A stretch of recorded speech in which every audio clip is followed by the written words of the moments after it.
Father, we thank you for this day that you made for us, Father. Go ahead, would have it for us to do that. We thank you for this Toastmaster meeting. Those that are here, braving the weather. We thank you for all of the members that are here. We thank you so much for all the good blessings that you give us continuously. So may our meeting be enjoyable for all of us. Be with those of our members who can't be with us. We pray in Jesus' name. Amen. The pledge of allegiance to the flag, United States of America, and to the republic which stands one nation under God, indivisible, with liberty and justice for all. At this time, I'm turn the meeting over to distinguished Toastmaster Wayne Galvarado.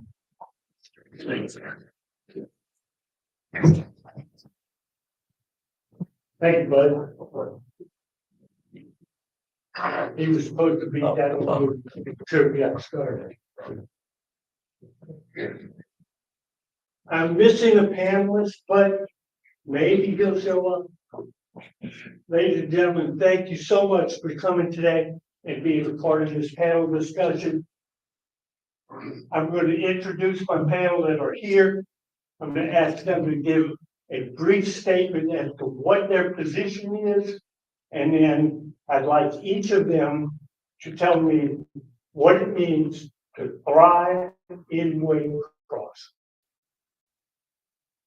I do have a couple of people here. I've got a brand new Toastmaster. Welcome, my new Toastmaster.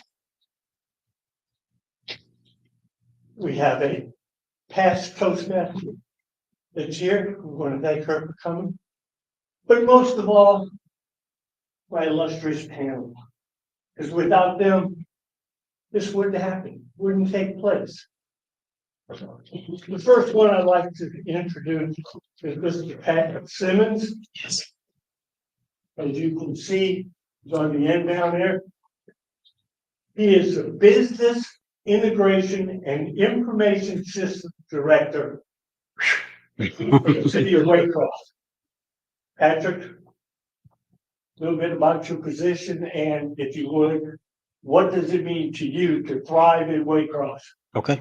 Good afternoon. My position is brand new, created by Mr. Rayford, and it's work with the business and community to kind of make sure we're bridging our services, that we're offering services that are relevant to what the community needs, and also that they're streamlined. So I just want to be that voice and that liaison between the business community and what city has to offer, and also working with DOT and other entities to make sure that we're on top of their radar. So when those monies start becoming available, opportunities, that Waycross is on their mind. And also to continue to develop our technology and social media presence. So that's one of the things we're doing now, offering more live streams that some of you may watch, and just to continue to have those platforms so people that can't come to City Hall for various things, that they have access to see some of the meetings and things that we have to offer, and also have a way to communicate with us. And to what it means to thrive in Waycross is just the opportunity for us to be able to raise our families, and our kids to be able to raise their families in this community, and have all of the things that they want, but also keeping that small hometown feel. To be able, that's one of the things I love about Waycross, that you can get from one side to the other side pretty quickly. A lot of people know you, and it just goes a long way to that. But we just need to add a few more amenities and opportunities for our kids. Thank you so much. My next panelist, to his left, my right, is Mr. Ulysses Rayford, Waycross City Manager. He's been with the city probably a year now. Yeah, glad to have him with us. All right. Good morning. So Ulysses Rayford, but my friends call me Duke. I prefer Duke. Ulysses can be challenging sometimes as far as names, and I hope you know what the city manager does. But just talking to the kids outside, nobody still know what I do. but that's fine. So I try to manage the day-to-day activities of the city as outlined and receiving guidance from the commissioners. For me, I guess a thriving community or thriving Waycross, it means a lot. But the one thing I would like it to mean is we are one community, truly one community. Being transparent. Far as my requirements, I don't feel like we're there right now, but we're getting there every day. based off the efforts of these young men and young lady up here on this table, on this panel. So I think we're almost there. We got a few things, as Patrick mentioned, that we got to do to ensure that. But we're heading in the right direction, and I'm proud to be here serving as your city manager.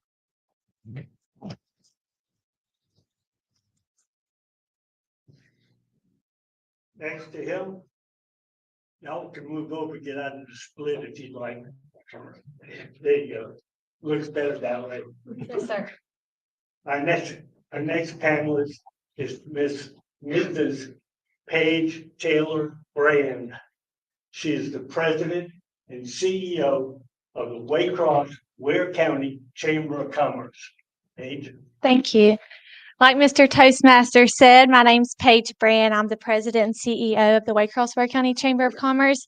And what the Waycross Ware County Chamber of Commerce does, we are advocates for the business community. So whatever we can do to help the businesses succeed and grow in the community, we're all for it. We do networking events as well as like the social feel-good events for the community, like Pumpkin Fest and the Christmas Parade and things like that. So this past year, we held 73 events for the community. So if someone tells you there's nothing to do here, they're not telling the truth.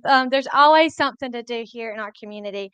And I came prepared. I brought my notes. So to me, thriving in Waycross embodies a dynamic environment where every individual feels a sense of belonging, fulfillment, and opportunity for growth.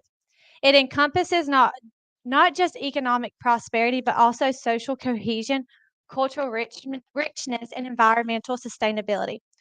Thriving means having access to essential resources such as education, healthcare, and economic opportunities, while also fostering strong relationships, trust, and collaboration among community members. It also signifies a collective effort where all stakeholders collaborate agreeably towards common goals.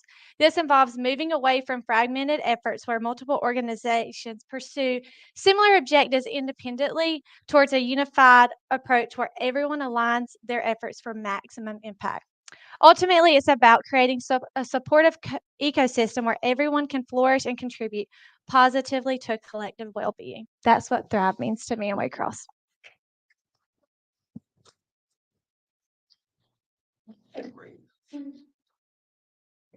I said 2 or 3 minutes.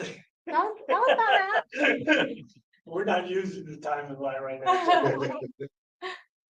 Our last panelist is a past Toastmaster from a club in Bainbridge, Georgia, in 2014, correct? That's correct. 2015.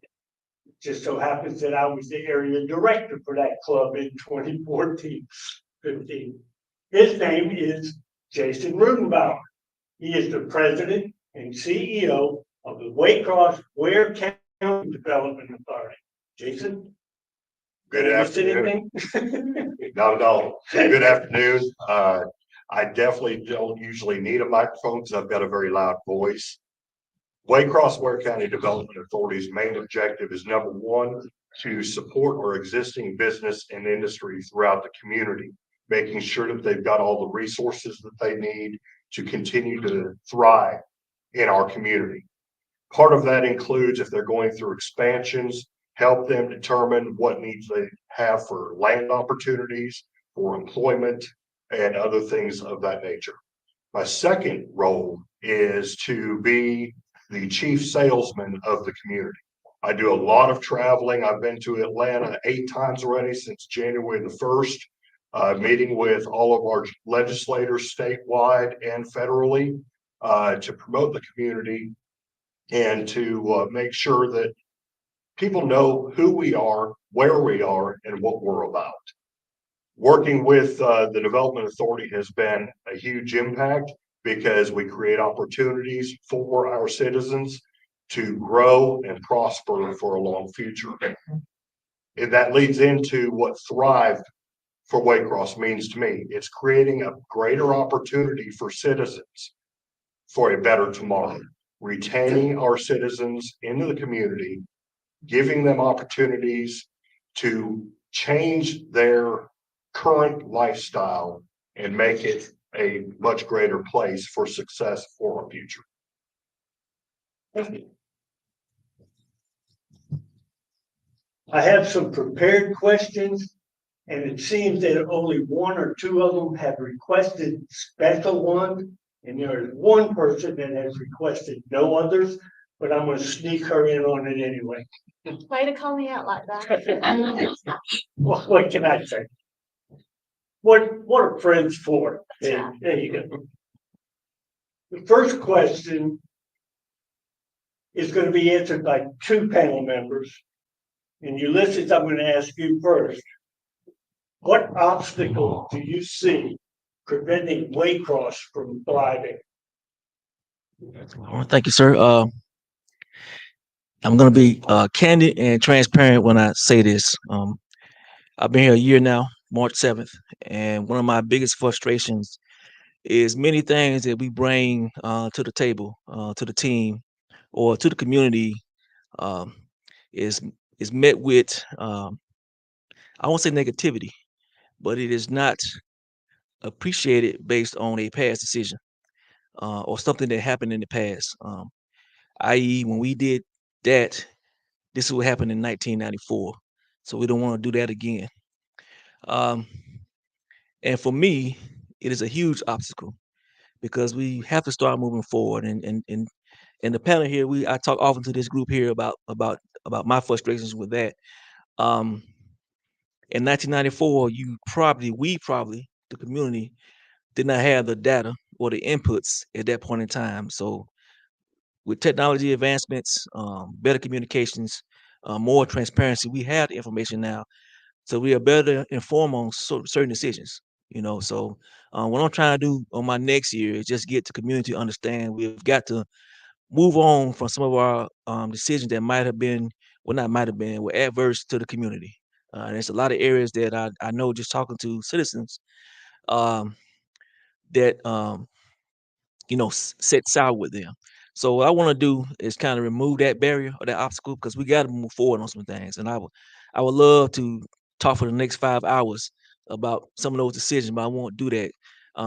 Just for the panel purposes, I just want to we need to move on from some of those past decisions. And like I said, I think right now you incorporate the intelligence from the community. Like I said, I'm not saying not to forget those past decisions. You can use those decisions too. And in some cases, those decisions then might be the right ones now. You might have to apply them again. But we do need new thought processes. We do got to think of advancement. We got to look at the big picture. I say this all the time to Mr. Simmons in our conversations. Sometimes we call this a town, but we need to think of a big city. We need to see ourselves as a big city and not a small town. We want that small town charm and feel. Don't get me wrong, but we got to start thinking of big city aspects as far as definitely bringing businesses here to come here because, and I'm gonna let Jason talk about that. But jobs will help fix a lot of our problems that we have right now. So that's probably the biggest thing I see that prevents us from thriving is living in the past. But I feel like with the commission right now and the mayor and these key stakeholders and everyone in the room right now, I think we all recognize the importance of kind of moving forward right now and making those new decisions that will be hard. They will be difficult, but they are needed to be made to get way across where we all want it to be. Thanks, sir. Thank you. Patrick, I know you were not on this for a question of it. I've known you since 1999. If you say so. Those of you who don't know, before Patrick went to work at the city, he worked for the state labor department. And that's where he and I met. So, same question, what obstacles, since you are a local resident, do you see holding Waycross back from thriving? All right, that was a good question, and I was going to reference my Department of Labor days because I think one of the things, and maybe Jason can also echo this, but our workforce, we need to kind of really develop our workforce, making sure our children and the school system does a great job, but also the kids have to buy into it too to realize some of the trades and skills that we need them to acquire. So when we start bringing in businesses into town, we've got the workforce that can do those jobs. That we don't have to have people driving in and then driving out of Waycross. So I think we just really need to work on our workforce, letting them know the importance of some of the the basic work ethics, being on time, staying clean, staying out of trouble, because those things, you could be the best person, best worker, but if you've got a criminal background sometimes and you can't stay clean, then nobody's going to hire you. So we just need to make sure that they understand those key skills, and also that we're letting them know the upcoming jobs that we need them to be focused on, and that developing those skills so they can apply for those jobs and take those jobs when they come to town. Jason, same question. What obstacles do you see preventing Waycross from thriving? A lot of times I like to answer a question with a question. First of all, how many of you are originally born and raised right here in Waycross, Ware County? 3. 4 people, 4 people, I believe. I'm not from here either. I've been here 21 years. And I see a lot of opportunities not being from here that so many locals miss because of lack of vision. We need to have a unified vision of who do we want to be when we grow up. And that correlates back to what Mr. Simmons was saying with our workforce. Our current workforce situation, I hate to say this, is abysmal. It's not just in Waycross, Ware County, it's nationwide.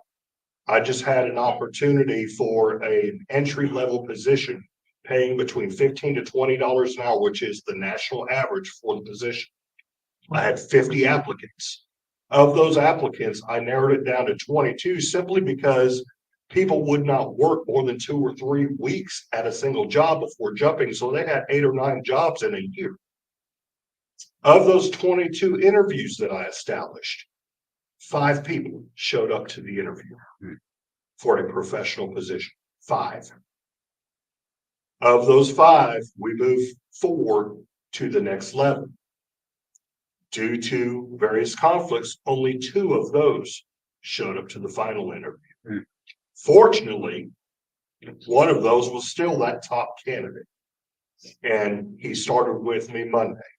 And we're excited to see what's happening. We have to start having honest conversations.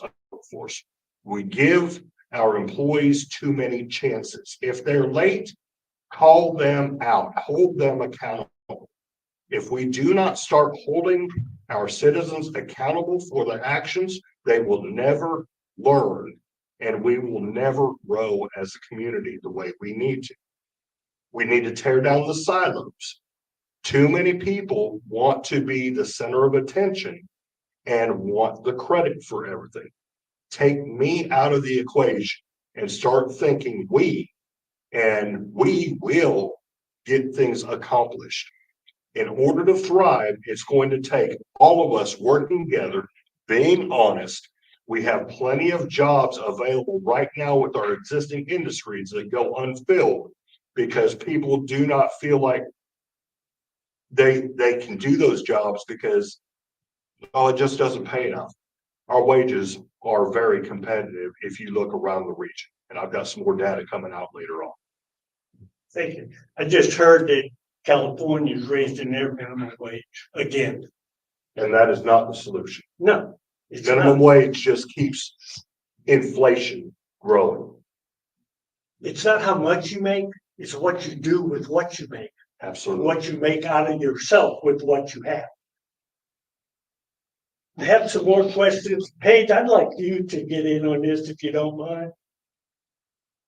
With all of this that we're going through right now,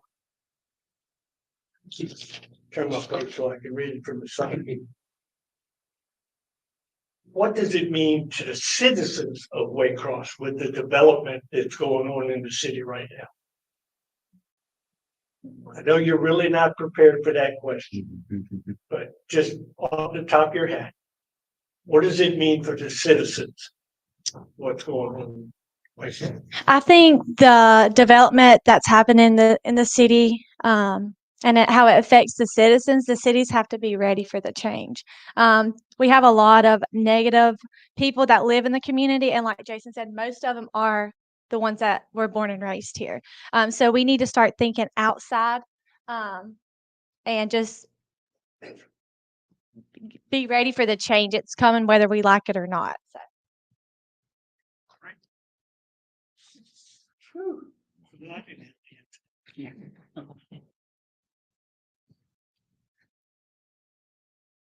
I have one question that probably Ulysses will have to go towards you because it's a development. Oh, didn't think you were coming, man. Well, I think I had a tomato and also some. I made We're glad to see you. no. It, it, it involves traffic. And you're probably not up on this particular area, but with the development that's going on both sides of town, what impact is it going to have on the shortcut that all of our citizens take between one side of town and the other, between Brunswick Highway and Blackshear Highway, City Boulevard? Okay. So first, I'd like to just talk about safety real quick, and then I'll try to answer that question. Yesterday we had 7 accidents. Y'all saw 2 of them with the rollover, and then we had an accident on Plant Avenue. So we had a few more fender benders, I would call them. And also, when I was riding into work, I look at this stuff. I kind of stop at the red lights probably a second longer than I should, but I often watch people pass me by running the red light. If I was a police officer, I would track it down. But with safety in traffic, we've all got to do a better job with that. I still can't figure out why we can't drive the speed limit in town. It takes about 7 minutes going 35 miles per hour to get from Brunswick. Yeah, yes, it doesn't take long. And then running the red lights, if you don't know, if it's a state road or different roads, the lights react differently as far as timing. And then we have a lot of blind spots, definitely on Central Boulevard and other locations. Just how the city was designed. We either expanded the road or we shortened the road. So um, you put all that into play, and then you think about when development comes at other locations, and now we are even more compressed or cramped on those roads. And I just ask the citizens to pay attention. When you're driving, please slow down. We're going to have a lot of development, at least on my end, starting this summer. So we have, I think, 13 roads within the city will be getting paved over, paved, utilities, drainage. We also have our parks that will begin as well. So we got, and not to mention some of the companies coming in here. So we're gonna have a lot of construction going on the roads, and it's gonna slow some people down. Get from point A to point B. So I guess what I'm trying to say, that we could all just do the little things, do the mandatory thing, and just obey the posted speed signs, the traffic lights, and anything the police have out. It'll make things much easier, because right now, and I'm baffled. This was not an area I was looking at coming into this job. At the interview, um, if you've been to my office or sitting down with me, I got a whole bunch of arrows and priorities and all this, and traffic was not on there.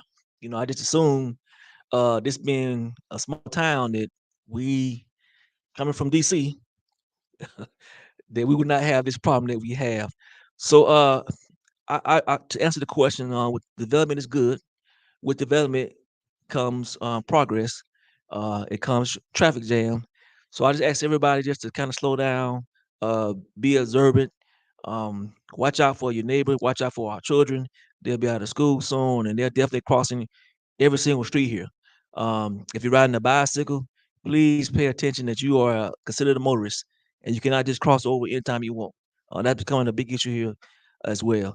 So we'll do a better job as far as protective services of trying to make sure we ensure we enforce safety. But at the same time, we really need your help from the citizens to kind of help us keep everybody safe. Thank you. I was in town yesterday, unexpectedly, had to detour around Millie DeShazo Circle. Is that where the turn rollover was? 2 semis And it took 2 street sweepers to clean the mess up. I went to eat lunch. We had a detour, ate lunch, came back and everything was gone. They took care of the situation in less than an hour. It was really great. Glad to see that. Doing well.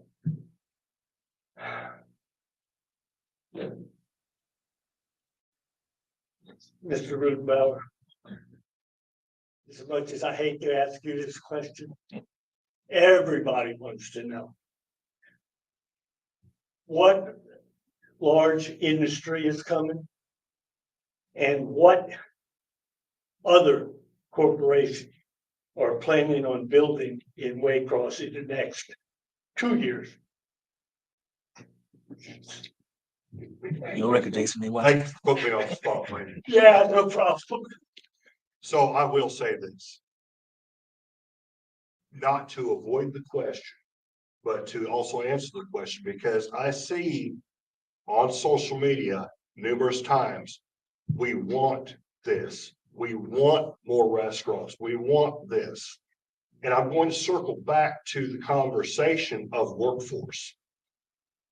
When I'm looking to recruit specific types of industries that are a good fit for our community, one thing that I have to consider is the available workforce.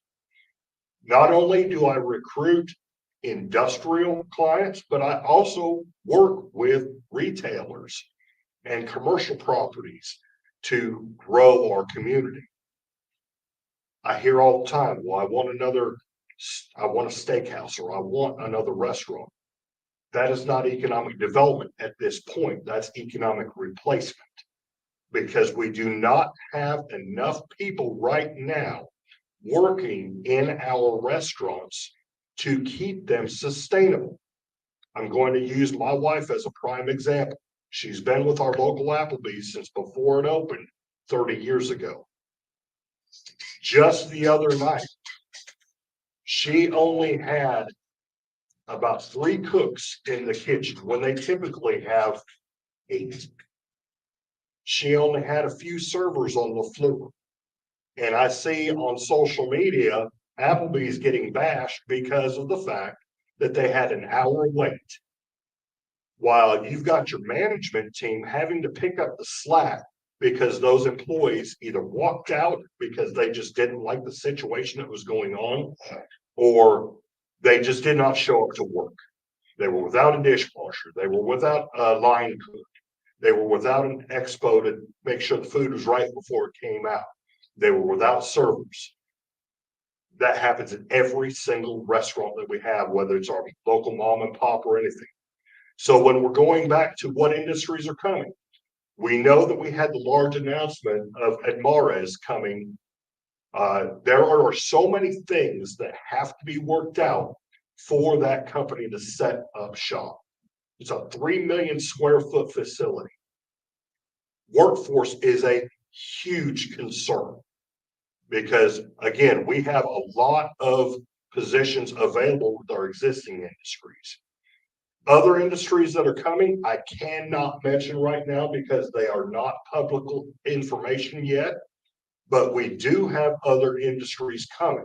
I cannot even share what type of industry they are because of the non-disclosure requirements that we are under. And that happens because of the fact these companies do not want their message getting out ahead of them. Let the companies tell their story. It's not our job as citizens to tell a corporation's story.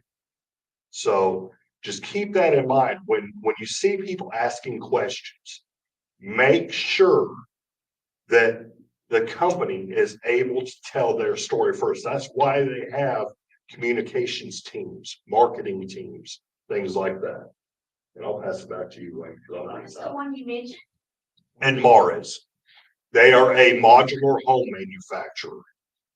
They use 300 robots to build the framework of the house. And then you have several hundred assemblers that come in, put the kitchens in place, the living rooms in place, the furnishings, everything.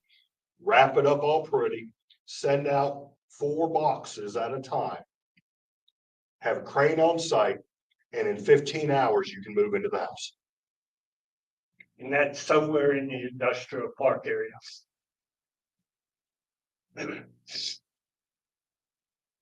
I buzz on, yes, ma'am. I know one has asked to be able to speak, to answer questions when we get done, and I'll be done here in about 5 minutes. I watch and play on Facebook every morning for an hour and a half. And this morning, I saw a picture of a Home Depot and a Target sign on a vacant piece of property.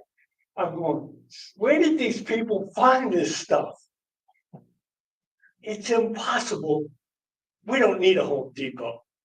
Target maybe to compete with Walmart on the other side of town.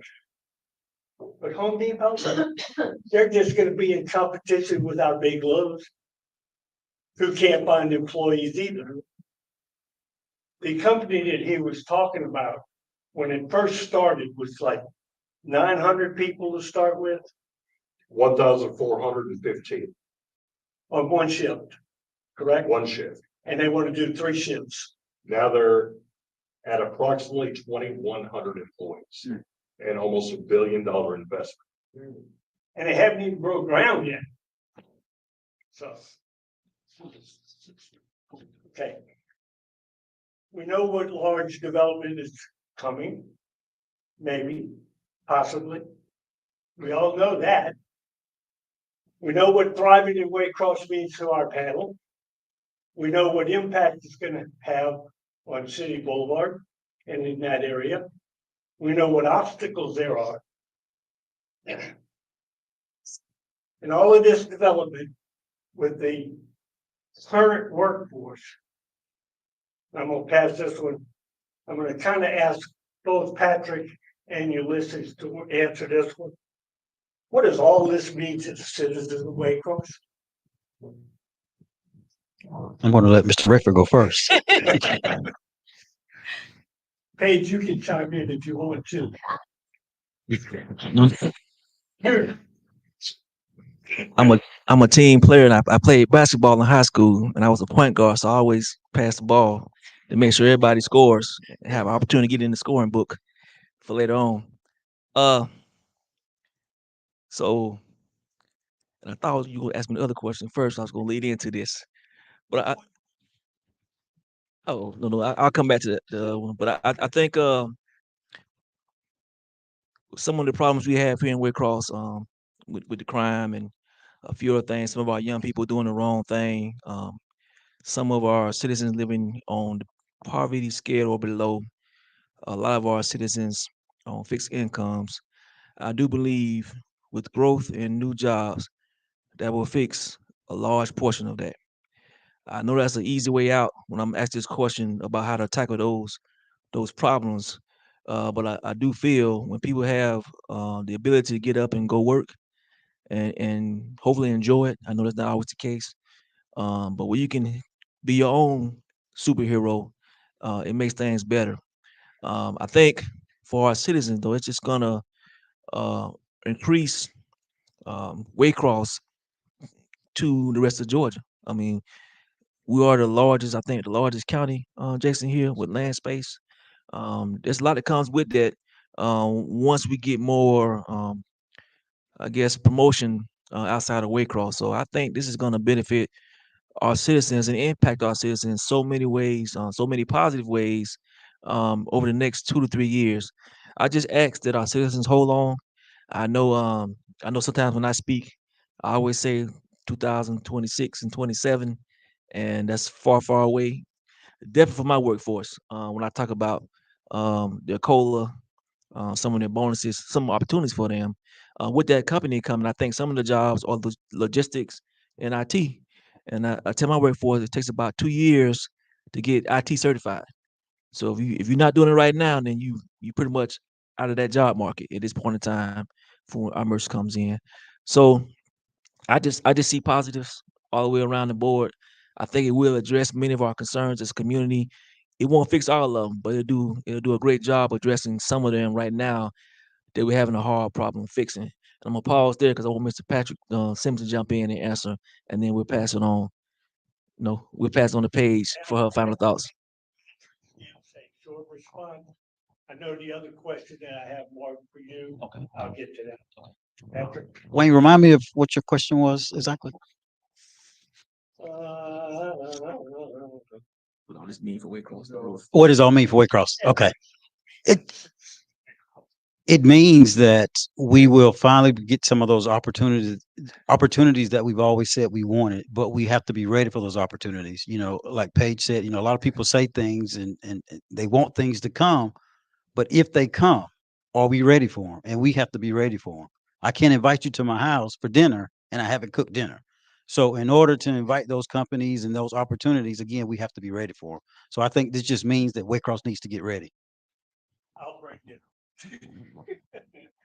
And Ulysses, the other question that you prepped for was, does crime, homelessness, and mental health have any impact on the future of Waycross? And it That was does. a big question. Yes. Yeah. And My it. Toastmaster brought up. Yeah. And it. Plan. Yeah. It has a huge impact. And once again, I'll go back to my prepping for this job and interviewing for this position. I came in and I had my little flow charts and the growth, all that kind of measured out. Um, got in, briefed the staff. We're gonna do this, this, and this. The first year, second year, the third year, and then the year 10. Never to have on there crime, homelessness, or mental health. Uh, After my first 60 days, I started realizing that we have I don't want to say we have a serious crime problem. Most of our crime is petty. Um, but we do have a crime problem. I think based off of um, youth not having employment, stuff to do to a certain degree, and then a homeless problem. I didn't realize how much that was until recently here. I know it has been growing across the nation, so it's not just here in Waycross. It is across the nation. And then the mental health factor of being homeless, and dealing with crime. So I do think once to go back to my first discussion about us to move on from the past and not think about when we did this. This is what happened. We can't get away from the crime. We got to do something about it. We can't get away from the homelessness. And doing something about it might mean it might get bigger. Just um, but that's part of it. And I think as a community, as a city, we'll be gauged on our morality more than anything else if we don't do anything about these areas. And it's easy to say it's happening in one place, but that is not the case. Uh, it happens everywhere, every demographic um, you can think of. It is happening, neighbor to neighbor, home to home. So, but I do feel like part of the answer and the solution is bringing jobs here. Like everyone has stated, the sooner the better, the more it'll improve some of that. But the other piece, I need us to get involved, definitely with the crime. Um, we have a lot of crime being committed by our younger people, and we could go all day about the reason why. They need mentors. They have young parents. These young parents, they need mentors. Um, we got to get together on this. I know there are a lot of organizations that do help, but perhaps they're not synchronized all as one to really address the problem. And I think the mayor, the commission, stakeholders here, everybody's involved with this. I just think we got to put it on paper to see how it really looks and which direction we're really headed in, and then stay with it. And then finally, just with the mental health, um, we got a lot of citizens that don't want help. I recognize that too, definitely with our homeless population. So I don't have the answer to that right now. We're trying to figure that out. But if you got any solutions that you think might be appropriate to just addressing that, please bring them forward. Come to the commission meetings. Let your commissioners know. Let the mayor know because there is no bad idea at this point right now when addressing these issues. So if you got something, I would say, please bring it to the table. And in closing, this not gonna stop Red Cross from growing. Like I said, I think with Red Cross growing, it's gonna kind of mitigate it. But we still need your help on finding other solutions. Thank you. Ladies and gentlemen, that concludes my program. If these young folks up here would like to answer questions, if we have any in the audience, I know we have one. I'm not sure who this would be specifically for, but about a month or so ago in the Waycross Journal Herald, they mentioned that there were 21 new businesses within the last 2 years in Waycross. Do y'all feel like that's accurate? So I put that in the city report, and I would just that was me going back. That's Jason's answer to do, but that was me accumulating all the businesses, over the last couple of years that came here. So and that was the number we kind of came up with. I think it is appropriate for people to know that because it's important to know all the growth that was going on. Like Jason said, I couldn't be specific on certain businesses, and we did include some business we knew it was coming. We didn't name them, but so I think that this is important for people to know their business is coming here. The same thing with the housing that's being addressed. Um, I just feel like maybe our communications in some certain areas could be better, and that's something we're working on. And hopefully, over this next year, we'll do better at that. So it won't be so much confusion when we put something either in the paper, from the city, or wherever. Jason. I will go ahead and piggyback on that. A lot of those businesses are local businesses. We've got a indoor golf course, putt-putt. That's a new business. Downtown. And that's a perfect example. We've got so many people that don't know, but the information is spread in the newspaper, on social media, on several different outlets. So how do we better communicate that if we're not even communicating with each other? So a lot of these 21 businesses were local entrepreneurs that opened a business downtown. We need to make sure we are supporting our local businesses. Make sure you get downtown. Spend time, get to know who your neighbors are, because those are the bread and butter of our community. Those local mom and pops that are started by our young professionals or anybody else. That's what helps us grow and attract the bigger customers. So that's a great question. Follow-up is, Just a moment. In reference to you not knowing where it is, it's right in the same building as the old Waycross shopper was. It's right next to it. Want to claim that? And that's a great location. It is. Oh, forgot her question. so we are getting 2 Wawas. I think that's pretty official. No, It's not, okay. So maybe this is not relevant, but even the fact that we're getting 1, I'm curious as to how did we attract a Wawa to the little tiny town of Waycross? so even the company, It's attractive to them. even that company has not mentioned any locations in Waycross. Okay.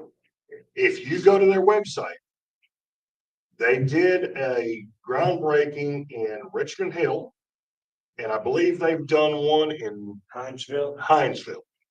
Okay, that's the only thing that's been mentioned in the state of Georgia. They mentioned expanding into Southeast Georgia and other states, but they've never said any locations until recently.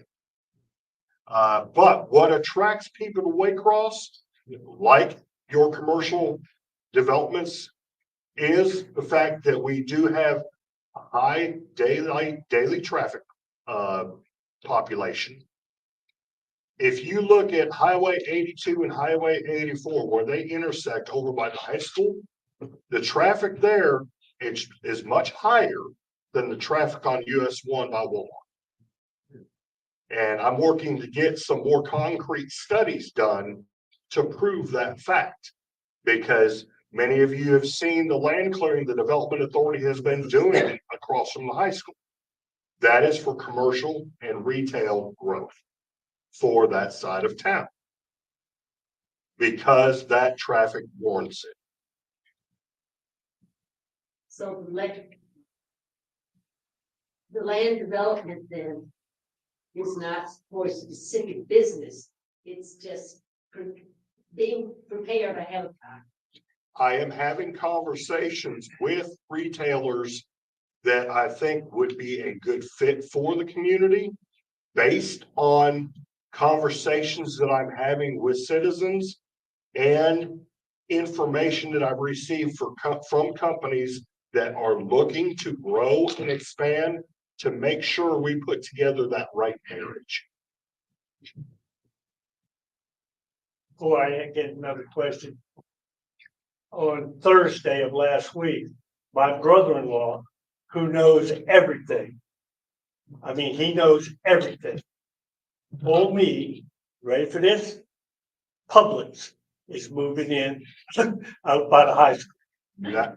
No. BMAX is closing. And it's gonna be demolished if I start credit union is moving in there. Okay, these are things, these are rumors that get spread. Just by people listening to, pardon the expression, bullshit that's being put out. But Yeah, I'd like to ask Mr. Bloom about several years ago, there was a program developed here, I think throughout the state, called Work Ready. Are you familiar with that program? I'm extremely familiar. If I'm not mistaken, the way that works, go and take tests or surveys, become certified, work ready, and then the community would be known as a work ready program. Has that program gone by the wayside? Is that why we have a problem, or did that help? Did it ever work? So Work Ready was instituted through the technical college system of Georgia, and back during prior to COVID, I think it went away during COVID. What we've got going on locally now is bringing back something that my predecessor started before she left, and that's the Where Works program, where we're taking industry leaders from each industry sector, whether it's hospitality, law enforcement, healthcare, manufacturing. We're tying our educational leadership and faculty with these industry sectors that they teach to, making sure that we're teaching these students, not in high school, but in middle school and even in elementary school, helping these students realize what we have and what skill sets they need now. So when they graduate, they're ready to go ahead and hit the ground running. The Work Ready program itself was very effective for the time, but I think now it's important for communities to go ahead and find out what works for them, because Work Ready was a nice, pretty sign and piece of paper, but just that certification didn't solve the issue. The workforce challenges are not new. They've just been culminating over a period of years, because as each generation grows, it's about like our grandparents who rode bicycles to work, and then they started driving to work. And then now our kids have their own vehicles instead of riding the bus when they're of age to drive. So we try to make it easier for each generation, but now we're paying for it because we've lost a lot of those basic skills that we grew up with. So the Work Ready was great in theory. It did help for those that went through that process, but now we've got to have honest conversations and circle back to the very basics and make sure that we're teaching the life skills of timeliness, of accountability, and things like that. So we can go ahead and fill these existing jobs, because even if we're attracting new companies, we still have existing jobs that people from any background could start filling and gaining those skills for the jobs of tomorrow. Because I'm trying to recruit jobs that are a higher level, so we don't take away from our existing industry, we build upon. And we only have time for a couple more questions. So What is being done in the near future, or what can be done in the near future to address transportation in weight loss? That's all you do. Yeah. So we actually are working with the county on a transportation plan. We have to do a study before we can do anything. So that's going to vote next month for both the county and the city. It costs about $250,000 for the plan itself. it has to be some benchmarks and milestones met to justify getting a bus system here. I've heard that before. A bus system is very costly with the fuel and from getting from point A to point B. Being transparent and honest, I'm not sure that would make sense here. Just based on the size of the city, where we could use that money for other things. I do know we have some systems in place now. Some of the van systems. I'm not sure the each company. I know we have two companies where they go around. It's a call service and pick up citizens and take them to medical appointments and things of that nature. But we are going to do the study, and once we conduct the study, we'll take that data and make a decision. Um, but right now, I don't want to be overcommitting. I'm not sure how fast that would happen if it did warrant a bus system here, or if we could maintain that based off of. And we mentioned this before. Just because you want it, I mean, I don't say it that way, but it just might not work based off of how small the city is right now. Now, with future growth, yes, that might be something we could do. Mhm. The railroads. Mm. Being used in cities like. But there's an on-call that goes from certain points. I knew I could be at City Hall at 8 AM. And be to Walmart, and there would be a regular run back and forth from one side of town to the other, or Mm. from Waycross to the airport and back. Mm. Just some specifics would help, I think, with a lot of people being timely, getting to jobs. If there was a bus leaving from Walmart at 6 AM to take them to an employment area. I think that's a great entrepreneurial opportunity for somebody that's got a van. And and but that's a great point, man. I did talk to Groom. Can I finish this question real fast?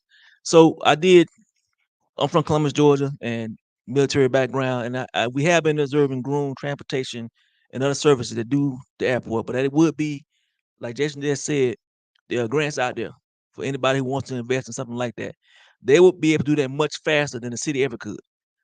Just to be honest, because the liability and all those things associated with not making excuses, but if that's something that's a want or a desire, so first we do need the citizens to come to the meetings and express that or tell your commissions that. That's the first step.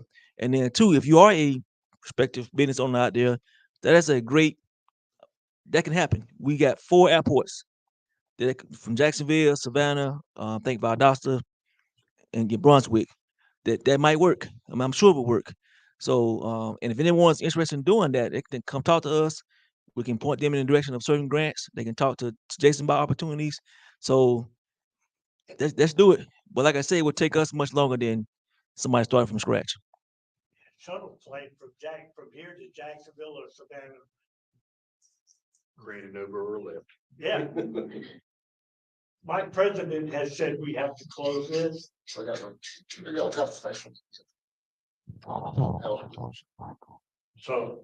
I'm going to turn this over to our president. Your question can be answered by the panel when we get the meeting adjourned, if that's okay. Okay, what I need is, we're gonna have we do a online meeting on Wednesdays, and I need people for jobs in that meeting coming up. Toastmaster for next week, volunteers for Caesars for something like that. But Marion, Because it'd be on our page. yeah, Jenny, there, okay. Now, is anybody wanting to speak next week? Come see you. It's gonna be an online, it's a Zoom meeting only, okay? Okay. Good deal. Okay, we got Toastmaster Bud, Janice is grammarian.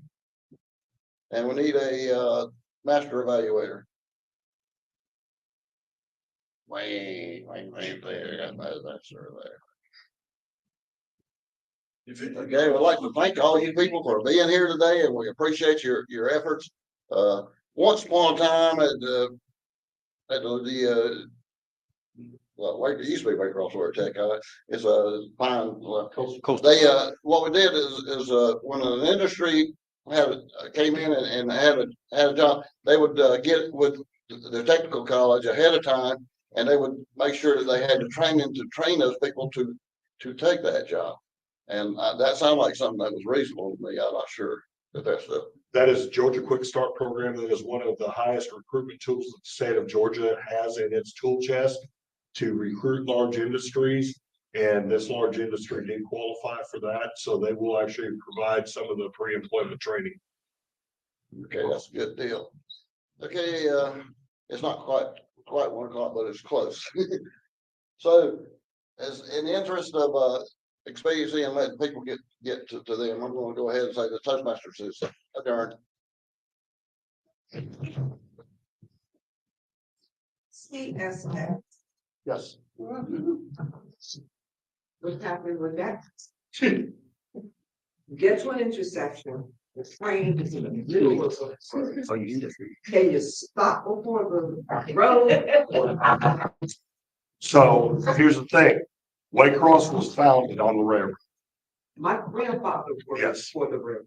And they are a huge partner of ours because they transport the goods and services we use every day. And we're fortunate because we have the largest categorization yard on the East Coast. And so the downside of that is because freight via rail has increased dramatically, because when you're shipping across the country, it is a lot cheaper to utilize rail. So the trains have gotten longer and occupy more intersections.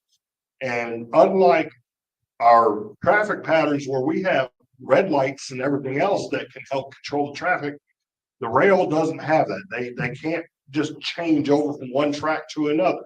So what's happening is the city and the county have partnered together, and they're working on an overpass on Albany Avenue, which will help with that. And DOT is working on a long-term solution on US 1 or Aussie Davis Parkway for the overpass there, which will help a lot of the congestion issues. There are other areas that are going to have to be addressed in the future, but again, it takes a lot of money and a lot of time because there is displacement of businesses and residences when you're incorporating overpasses and things to get over those intersections. I understand that. I worked in the New York metropolitan area. I understand trains. But in the rural, you stop, the timing of that. Whole train, yes, but the engine, in the middle of the engine, I don't get it. Leadership is looking at that because there are times, because CSX is a unionized company, they do have certain hours that they work and then they're forced to stop. Some of those engineers just stop where they are required to stop. But they are addressing those issues because a lot of times the length of the train determines where they can stop as well. Because if it's blocking a switch behind them to where a through train cannot get on that switch and cross over, that may be part of the issue. And I traveled from coast to coast with my grandfather. He worked for the railroad, so I'm not anti-train. I love the train. I miss taking the train. You get on the train, get off at your stop, and you go to work. I don't know. That was an interesting point about. I think it was who gives the employee the chance must train on time, or you're gonna miss, the trains, and you're gonna be late for work. And getting back to CSX, a lot, this that would be not from Waycross Home. I think Davis Parkway, what you were talking. And that was an excuse when I was working. Oh, the train. That was always the excuse, the train. So one day I sat beside see who was gonna fly about 3. So yeah, we have to get it right. We have to get it right. And it's going to take all of us. And one thing that most of you don't realize, that CSX has basically crippled their train output from the city of Waco. Oh, we know that, that's why we stop all the time. Usually, 5 years ago, trains would run through here like crazy. They would take 80, 90 cars and they switch them, pack them out. You can't sit down and watch a train without 180 or 200 cars on it going out of Waycross. I live on the Brunswick Highway. There's 5 trains, a minimum a day, past my house. Wow, a lot of doing. And we're talking 200 cars times 5. That's just on Brunswick Highway going towards Brunswick. And one of the reasons they brought them this way instead of going out the Blackshear Highway is because they put a switch track on the other side of the 100. So that the north-south trains could be picked up on the east side of the 100, which was not there years ago. Now getting back to traffic, Mr. Duke. They have been, they have been talking overpass on Ozzie Davis Parkway. It's 1999 or before when I moved here. But what I was to say, now a lot of trains. Are there any more questions for these folks here?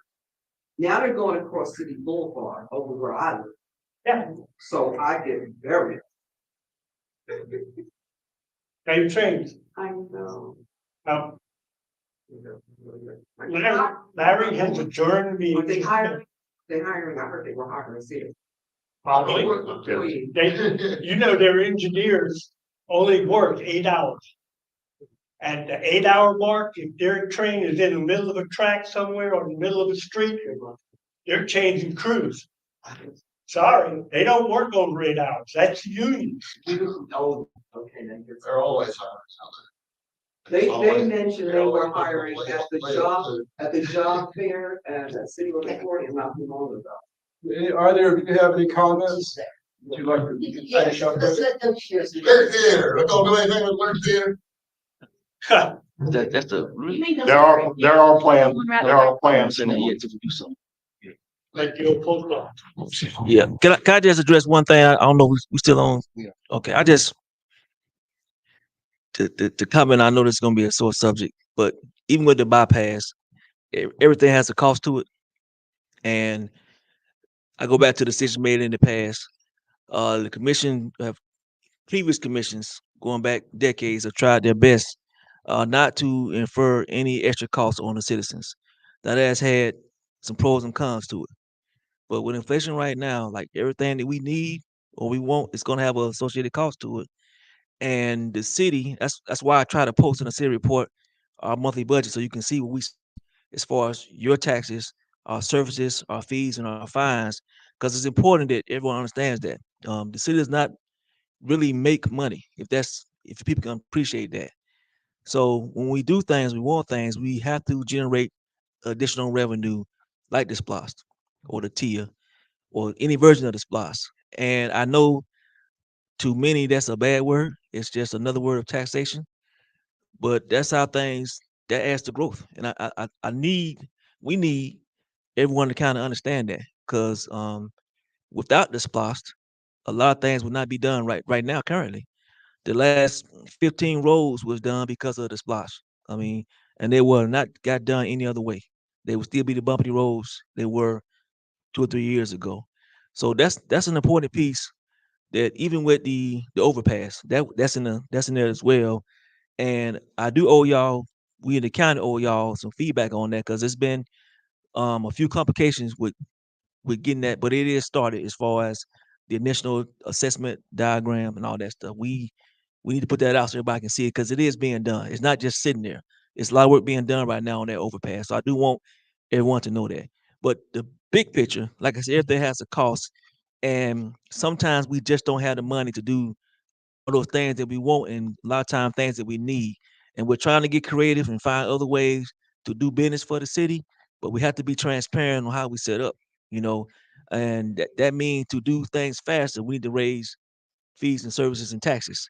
And that's always a hard decision as well. But you have a question, man? Number one, I don't think publicly, I know I have not said how much I appreciate the updates from the city, manager. That's really very helpful for the citizens and the setup of being able to have it come to your cell phone number and all of that. So I really appreciate the effort to communicate more. And also want to compliment Paige on what she's doing about getting us downtown. And although I did miss the cut, but not one. But I just want to compliment all of you on what you are doing, the efforts you are making towards moving Waycross forward. And now my question would be, major concern that's being highlighted for me is our growing homeless problem. You know, a lot of it has to do with mental illness. I also wonder though, how much Waycross or Ware County, this area is being impacted by some of the decisions being made in Florida. Because Waycross is the next stop up, and I know several of the homeless that are out there got here when I was talking to them by hitchhiking from Florida. So is that really a problem that we're going to face because of that? So, and I think that's a misbelief because we've personally inventoried, almost inventory. We've spoken to our homeless population, and it's two segments of that. We have our children, and I think we mentioned that in the briefing before. It's around about 300 of our children going we call bed or couch surfing that from home to home. With our adult population, and I've counted best we could. You know, we have a population underneath the bridge. We have a population behind Walmart and Lowe's. We have a population downtown. That's only about 100 people.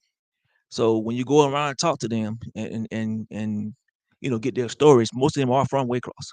So I do think it's a misbelief to say they catch a train here. That's why when I said earlier, when we do something, I don't think more homeless people will come here because we're doing something. These are mostly our citizens. You know, and out of that 100, I, I would say 2/3 don't want help. They're perfectly fine with. They got a nice tent, staying down underneath the bridge, or behind Lowe's or Walmart in those areas. They've been donated nice sleeping bags, cots, all kind of stuff. Now that 25 that needs help or might not know they need help, that's a different story. And we have a lot of organizations that are every day in that fight. So I seen some comments on Facebook. There are people doing the work. That's their total function when they get up in the morning. They go and help the homeless population. Mr. Simmons, during the cold months, drives up and down the Memorial Drive. We try to get people in because he can get in hotel rooms when it's cold. Chief Cox, our police chief, opens up the courthouse and the auditorium for individuals to get out of the weather. So we're doing everything we can do right now. But there are things that we cannot do legally, like getting them to their appointments, dealing with their mental health, because we're not family members and we're not doctors. So that part the city cannot manage. So, but we do meet right now going to be twice a month. We're going to meet with those organizations and those faith organizations, the churches and such that also provide services and try to get a plan. Like I say, this didn't happen yesterday or last year. It's always been here. So we are trying. Like I said, and it's people that's I have been trying, you know. So we're trying to do what we can as a community to fix that. Will it happen this year? More than likely not. I mean, that's just the fact. Until we get some stuff really in play that can be sustained, that needs funding. And like I said, I will stick by this. When the jobs get here, that's going to pull a lot of folks away from that decision, especially those 300 kids that are couch surfing now.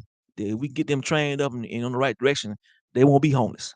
They won't start doing crimes.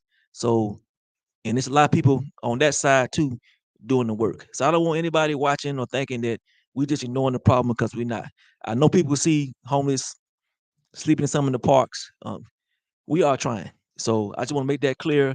But if you got any better ways, please let us. I am thick skinned. The commission is thick skinned. So criticism, bring it.